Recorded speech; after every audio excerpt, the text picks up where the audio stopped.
जय माता दी, राधे राधे। आज की वीडियो में जानेंगे आप सभी के महत्वपूर्ण सवाल तुलसी विवाह से संबंधित जो आ रहे थे।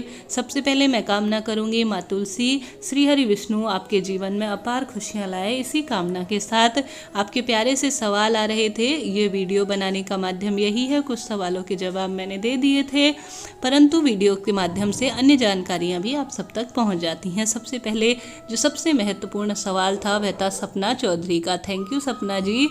आपका सवाल था मैम तुलसी विवाह के दिन लड़की कैसे पूजा करे, इस पर वीडियो बनाए। तो सपना, सबसे पहले आपको क्या करना है, श्री विष्णु जी महाराज के किसी भी स्वरूप की आपके पास हो प्रतिमा, लड्डू गोपाल हो सकते हैं, श्री हरि विष्णु की प्रतिमा हो सकती है, या श्री हरि विष्णु की कोई भी स्वरूप की आपके पास मूर्ति या किसी भी तरह की हो, अब उसे रख लीजिए और बाईं साइड जो है माता तुलसी को रखिए। उसके पश्चात जो है छोटा सा आपको सजावट कर सके तो बेहद उत्तम है, नहीं कर पाए तो कोई दिक्कत नहीं है, क्योंकि आप प्रतीकात्मक रूप से विवाह कर रहे हैं।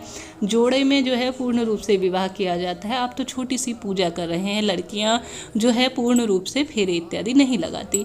तो आपको क्या करना है, उन दोनों की प्रतिमा स्थापित कर लीजिए। मौसमी फल आप ला पाएँ तो बेहद उत्तम है, कुछ भोग बना पाएँ श्री हरि विष्णु के लिए तो बेहद उत्तम है, आप अपनी इच्छा अनुसार कर सकते हैं। माँ तुलसी का श्रृंगार आपको आवश्यक रूप से करना है, इस दिन विशेष माना जाता है। इसके बाद जो है आपको क्या करना है, विधि विधान से उन पर सबसे पहले गंगा जल छिड़क लीजिए और जो है आप उन्हें पंचामृत से अभिषेक कराएं तो उत्तम है, नहीं तो कोई दिक्कत नहीं है। रोली, चंदन, मूली इत्यादि उन्हें समर्पित करके उन्हें जो आप लाई हैं सामग्री उससे भेंट स्वरूप दे दीजिए।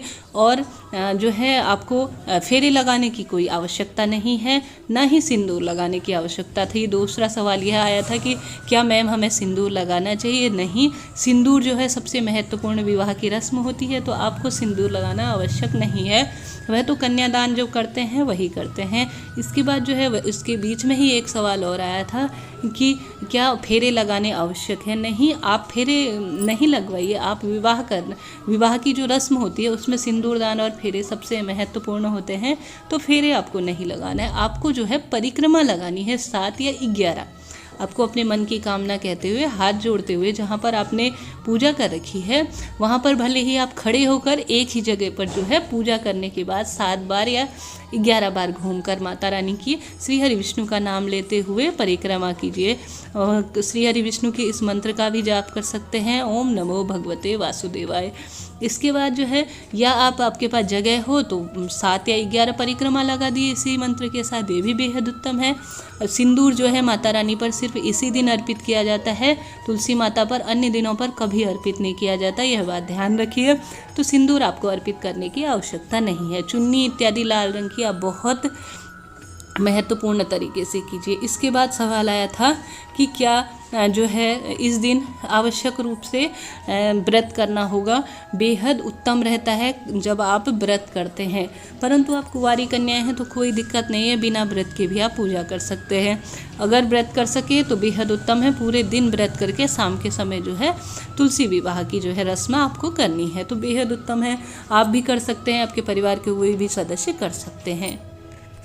इसके साथ ही एक महत्वपूर्ण सवाल यह आया था, क्या कहीं से भी तुलसी का जो पौधा है वह लेकर लगा सकते हैं? Please reply. हाँ जी, कहीं से भी लेकर लगवा सकते हैं, कोई दिक्कत नहीं है, परंतु संभव हो तो उसका मूल्य चुकाकर लगाएं तो बेहद उत्तम है। नर्सरी इत्यादि में तो हम मूल्य चुकाते ही हैं जहाँ से पौधा लाएं, परंतु आप किसी के घर से ला रहे हैं तो कहते हैं कोई भी चीज़ अपने घर में मूल्य के साथ आए, कहने का अर्थ है उनको थोड़ा सा 5 रुपये ही दे दीजिए, 10 रुपये ही दे दीजिए, तो उसका फल जो है 4 गुना अधिक मिलता है।